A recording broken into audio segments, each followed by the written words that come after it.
Good morning. You are all welcome. I'm Dr. Alex Onukwugha. I teach with Australia University and Grand Canyon University. My topic today is minimizing or controlling bias in marketing research or action research or qualitative research. I try to focus more on qualitative research or marketing research because that's where the incidence of bias is more preponderant.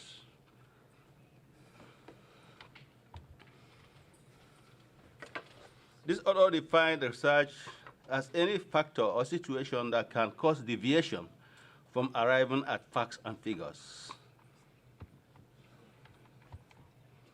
And we all know that research is a very important tool in conducting a research.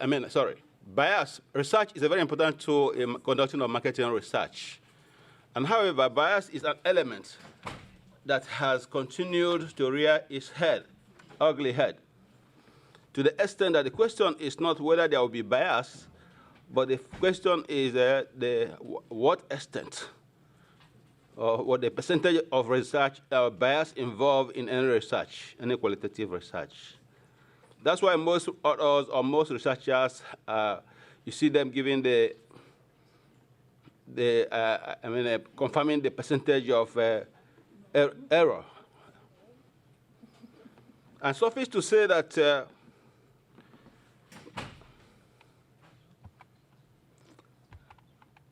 most of the things we enjoy in this planet is based on research, marketing research. What I'm trying to say, therefore, is that all the good things we have in this world today were not there from Adam. They emanated from idea development.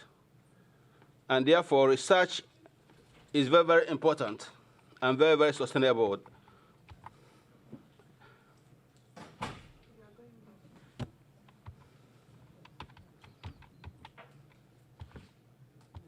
Something is, sorry, I lost two or three slides here. But anyway, I was trying to define what a research is. A research involves the whole process of collecting, organizing, analyzing, and interpretation of data in such a way that it will make meaning. But talking about the incidence of bias itself, we are all agreeable on the fact that every time we make decision, directly or indirectly, bias creeps in. Even right here now, if I ask all of you, how many decisions have you made today? You find out many of us have been involved with so many decisions, sometimes so mundane that you don't even think about it. And suffice to say that there are two types of biases: the conscious and deliberate bias and the unconscious one. When a bias becomes conscious, then at that point it becomes unethical or probably immoral, or even sometimes illegal. So that's why we don't look at it often when we are doing research. We're concentrating more on the unconscious biases. And one very way of it's possible to eliminate this bias is to know about different kinds of biases, unconscious biases. Cohen and Colbert, 2018 article, said that the outcome of a research project is always shaped by the preconceptions and motivations and ways of seeing things of the researcher and the researched. And therefore, he's of the view that one sure way of minimizing research or unconscious research is trying to know different types and forms of unconscious research. So he seeks to identify a couple of them, a couple of different kinds of research researchers can encounter when they are conducting marketing research.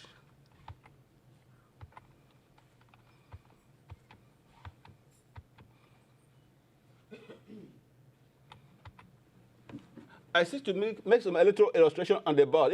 If I may ask the class what you are seeing on the board, can somebody tell me what you are seeing on the blackboard right now? Bread. I say sandwich. And the ingredients. Right. So that means that the bread is the outcome of the research that seeks to aggregate the ingredients, right? And if, for example, the person who is making the bread takes out one of the ingredients, he will still get the bread, right? But not exactly the same kind of bread he had, right? Right. That's the kind of thing that bias does with research. Yeah, it's almost time for lunch. So that means that implies that unconfirmed bias, unconscious biases have diluted the rate of progress in the whole planet. What I'm trying to say is that if the incidence of unconscious bias are eliminated maximally, this world will be a better place to live in. So this author, Nick Petrie, in 2012 article, identified 4 different kinds of biases. And according to him, if authors or research writers can be able to identify this kind of research and eliminate or minimize them, they will be able to achieve more progress. The first research unconscious bias he identified he called a sample bias towards customers. And what he's trying to say here is that when marketers are conducting research, their first target of questioning are customers, right? So this author is saying that by the mere fact that these researchers are concentrating on their customers implies that most of the times, most of the responses they get from these customers are likely to be complementary. So he's saying that it would be good if the researchers can go beyond their loyal customers by trying to hear from those who don't like their goods and services. So that will enable them to get a better outcome, or a more unbiased feedback. Then he also chose the second type of research he calls self-selection bias, whereby if, for example, I want to conduct a research in this class, or most of the time people conduct researches, the response rate usually is not more than 1 or 2%. So, and that speaks volume. That implies that those 1 or 2% that are coming forward already, if time is not taken, are already biased. So this author is saying that the researchers will do well if they try to bring out those who are not forthcoming. Because most of the time, the people that are more anxious to respond are already interested. Then he identified the third kind of bias he called confirmation bias. According to this author, he says most times these researchers, because they already have idea of what they are trying to validate, when they are posing their questions, most times they put forward a question that is suggestive of the answer. For example, if, for example, I'm conducting a marketing research and I'm trying to find out whether price, quality of product, and brand of a product, which of them will more influence a consumer to choose a product most. Some authors or some researchers will ask the respondents if price will be one of the main reasons they would like to buy the product. So thereby indirectly suggesting to them what to say, prompting the answer. So he's saying it would be good if the researchers will try to be open-ended as much as possible by asking them, what factor do you think will make them to buy this good or service? Then there's what he called bias towards memorable interviews. Bias towards memorable interviews, he's talking about a situation whereby most researchers make reference to memorable incidences when they're conducting researches. So what this author is saying that this kind of problem can be minimized if the researchers could adopt a more standardized approach. And by his suggestion, he's saying that it will make sense if researchers will apply numbers, try to use quantitative metrics by way of trying to eliminate human involvement. For example, my friends over there were asking me whether I like something a lot. I said, I like it a lot. But he said, no, put it in numbers. Okay, I said, okay, on a scale of 1 to 10, how do you like it? Then I said, I like it like 9/10. He said, that makes more sense, right? So what we are trying to say, this author is trying to say, the involvement of math and statistics helps to minimize bias. Because if you look at the definition of research itself, which involves the collection of data, organization of data, analysis of data, and even interpretation and presentation. Each of these stages also involve a large portion of bias.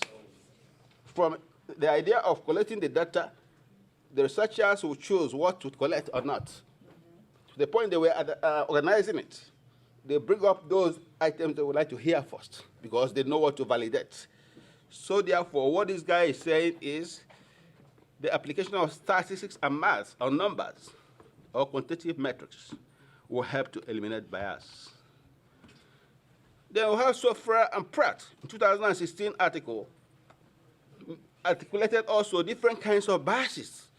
The list is not exhaustive, but the fact remains that the more the researchers know different kinds of biases, the more they do this, the more that they'll be able to eliminate or at least minimize this.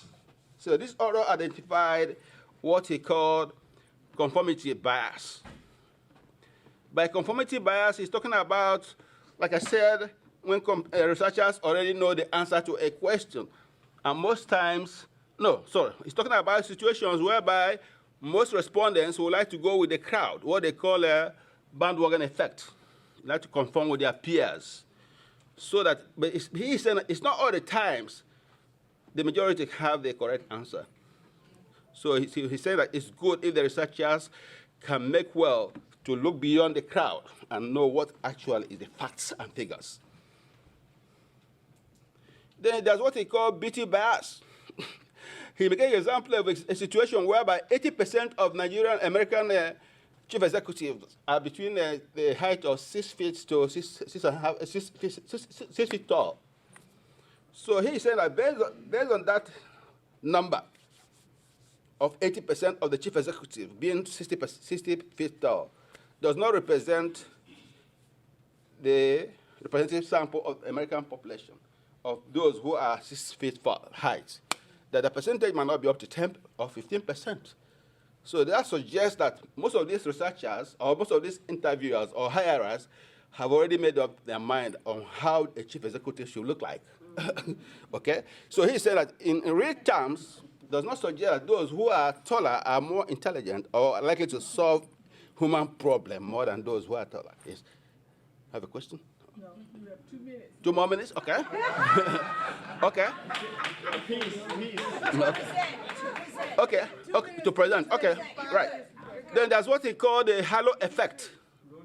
Halo effect refers to a situation whereby interviewers, when they see something, a strong factor, they will stick to it and will not look at all the other factors put together, and that could affect their judgment. Then beyond the halo effect, there's the one he called the Hans effect, which is the opposite. Somebody, for example, trying to interview somebody, you see something, maybe he doesn't speak fast, or speaks slow, or he has an accent, but that now shut them off. They don't know the person might be a genius after all, okay? So this kind of biases, or many of them, different ways, many of them he mentioned, there's what he called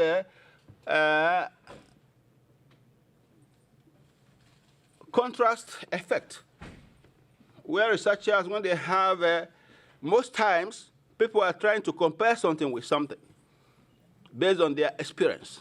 So you see, bias has crept in again. So the fact remains, since you say I have 2 minutes, I should be wrapping up, right? So the right. So it's so short. But anyway, the fact remains that bias is a phenomenon that has come to stay and has infected progress in human life. So the earlier humanity can be aware of these factors and begin to minimize them at least, so we cannot eliminate them, the better this place will be a better place to live. Because it's very sustainable and it can help to improve the way what we're enjoying in the world today. Since we are all agreeable that everything we are enjoying today, from a pen to a car to a plane, emanates from research development and idea development.